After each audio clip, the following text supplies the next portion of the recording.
Vacancy Legal Recruitment, a refreshingly unique and personal talent agency developed specifically for legal. Dedicated to the sector and with extensive experience working across legal services and legal technology, we bridge the gap between your requirements and top-tier legal talent. Get in touch today and say hello at vacancy.co.uk. You're listening to the Today's Conveyancer podcast, the leading source of information for residential property lawyers in England and Wales. Don't forget to subscribe and sign up to our free newsletter at todaysconveyancer.co.uk. You can also follow us on LinkedIn and Twitter. Hello, welcome along to the latest Today's Conveyancer podcast. We have our quarterly property trends report update from Landmark just been published, and I have on the podcast with me today Rob Gurney, Managing Director of Ochresoft, and Ben Robinson, Managing Director of Landmark Estate Agency Services, who are going to talk us through the report. But funnily enough, we were just saying before we started the recording, there's not an awful lot to talk about. The property market has been described as in a state of suspended animation, and as I say to a lot of conveyancers, whenever we start talking about property and frustrations with communication issues and that kind of thing, it feels as though today's podcast is a bit of a no update is an update, because there's not an awful lot happening at the moment, Rob. Yeah, I think that's a pretty good summary. We always use the word subdued, and I think it's fair to say that no one's going to argue with the fact that we're currently in a subdued property market. We've had the ups and downs from the SDLT shenanigans from the spring, and sort of seen that through. I think the quarter that we're just coming off the back of is a bit of a return to normality in terms of that all of that SDLT stuff is behind us now, and it isn't having any impact on the numbers. Thankfully, it's a subdued market with the looming stuff in terms of talk of what's going to happen in the autumn budget. I think it's very much a case of everyone sort of sat on their hands, and you get to the usual, there's only those that need to move that are currently moving, and everyone else is sitting and waiting. That seems to be the overview. But I have got a few stats if you want me to run through a bit. So obviously we compare statistics versus the same months of the previous year, just to sort of see are we up, are we down, how did we do over the last quarter versus the previous year's quarter. And obviously we're reflecting on this podcast on the months of July, August and September of 2025. And when you compare to last year, volumes of new cases, new lawyer instructions in the months of July and September were very, very similar to the same months of the previous year. We sort of clocked them at about 98%. August was a bit different. August was down 87% of the previous year. And obviously, it's usual to see a drop off in the summer holidays, but this August was definitely more pronounced. It doesn't appear to be a sort of a specific reason for that, but that's just how the numbers have exposed themselves to us.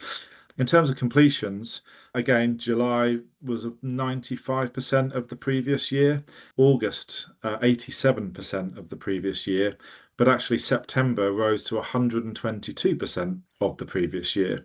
Now, that suggests an uptick, but I can actually tell you that's not the case, and it's more to do with the fact that September 2024 was particularly low, rather than any kind of great recovery, being seen in the last month of the quarter that we're reporting on.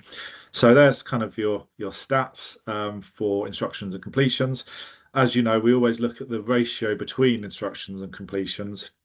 And as I've already mentioned, I think the quarter just gone, we definitely have seen a normalization after the SDLT disruption of, crazy completions followed by a very low amount of completions straight afterwards. The subdued instruction numbers are to blame for this rather than any sort of, larger completion numbers. We're looking at around about 60 to 70% across the quarter for the ratio between completions and instructions, which I'd say is like high normal levels. But as I say, it's basically, it's not because there's a lot of completions happening, it's because there's less instructions happening. And that suggests to me, in terms of the market, under normal circumstances, there should be capacity in law firms. Caseload should be at a manageable number. There shouldn't be the pressure of too many cases to get through right now. But that's what the numbers are showing.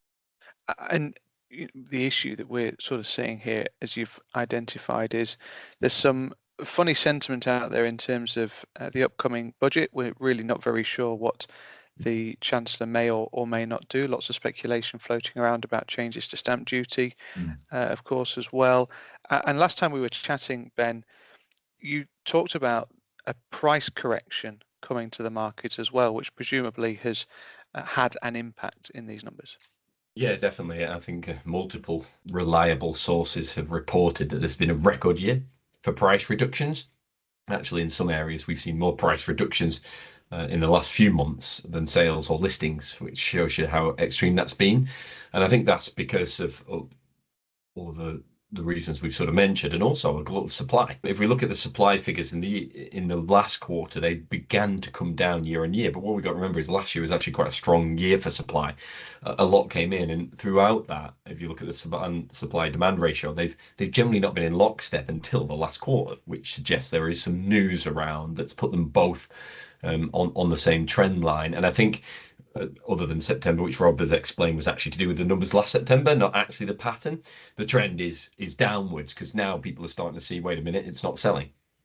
It's not selling, so I have to drop my price, or I need to hold on. And I think speculative sellers prefer to hold on. And with news of property taxes, not everybody and most consumers, I imagine, doesn't really know how that impacts them, but assume I'm going to come to the market and immediately be hit by this problem either way. We obviously know differently, but ultimately it's a wait and see. It's that suspended animation mentioned earlier. Why not wait until the new year? If you're a speculative seller or buyer, especially with all the stock that's already around, that's been cut quite heavily, what we're also then seeing on the ground is it more difficult to put together deals and hold them together. And we've seen again lots of numbers reporting record fall throughs, and that's generally because in a downward market there's an odd sentiment in, yes, okay, the property I'm buying is going down, but I feel less rich because my house price is coming down to what I expected.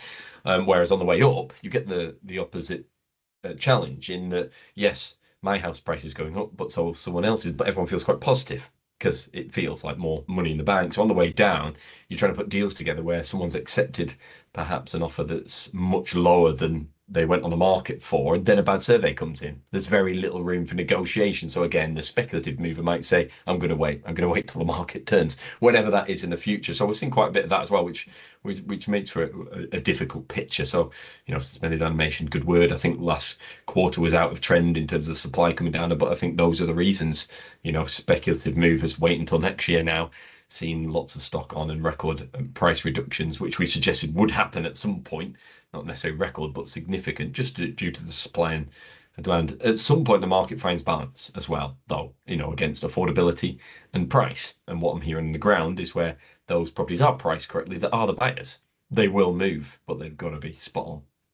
Since the last time we were together on the Property Trends Report podcast, Landmark have got themselves involved in something called the Project 28 Charter, which we're talking in this discussion about some really macro issues that the property professionals are unlikely to be able to resolve independently. But Project 28 is in part about making changes at the micro level that has the potential to have a big impact to the macro level. Rob?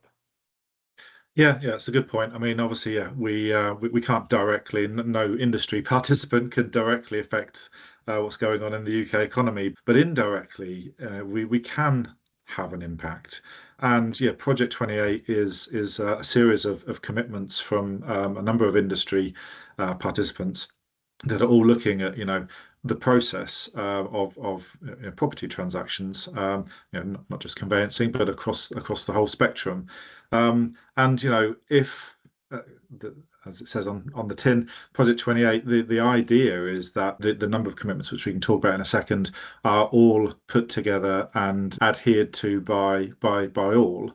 Then there's absolutely no reason why we can't sort of look at reducing the time it takes from offer to exchange to bring it down to 28 days, which is where Project 28 has come from, and that potentially could impact the number of transactions, right? So if I think we said on previous editions of this podcast, if it's easier, quicker, more efficient thing to do, then potentially more people are going to do it, and therefore we can start having a beneficial impact on the process. So, and the thing I love the most about Project 28, and I urge anyone that's listening to this to have a look and look for themselves, is this isn't about technology or trying to sell products or whatever, or getting a competitive advantage. This is purely about a shift in mindset and a shift in behavior. These 8 kind of commitments that's been put together on launch were approved and agreed by estate agents, lenders, brokers, and conveyancers. So it's a very collaborative approach. And like I say, there's 8 commitments, and like none of them require a huge investment or anything of that nature. It is about behaviour and as an industry doing things differently. So yeah, I mean the first commitment is quite simply that the seller's conveyancer gets instructed as early as possible, preferably on listing. Now we know that no one's going to say that's not a good idea, but it doesn't happen at the moment. The majority of lawyers get instructed when the property is sold, when the offer's accepted.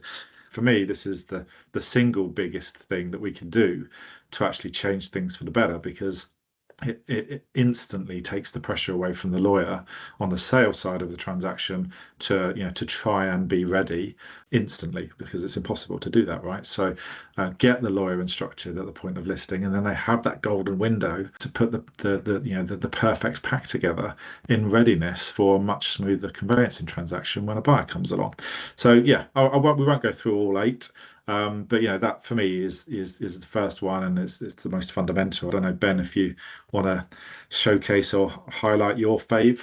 Yeah, I mean, probably similar to yours, Rob, to be fair. I think that's a lot of problems. Obviously, we've got to make sure we've got the data there, and that's one of the commitments, having the data up front, because there's no point having the participants if they don't have the answers. And that data is trusted. I think that's really important, because it's all right saying, let's go off and use free data, but is anyone going to transact or trust that? So we've got to make sure it's at the highest level possible, so that, if a participant, say a lender's, has the highest requirement for a certain type of data, and we hit that, then everybody else is going to be comfortable and trust where it's come from, and that it's sort of indemnified if they're going to use it. So I think those two things together make a lot of the power, as you say, come forward. And you think for agents, talking about before, I'm talking about renegotiation at a stage where someone's already taken maybe 20% lower than asking price offer, and they have a survey, the buyer has a survey, and there's another £20,000 or £30,000 there, and they're trying to negotiate again. That's because they made an offer without all the facts.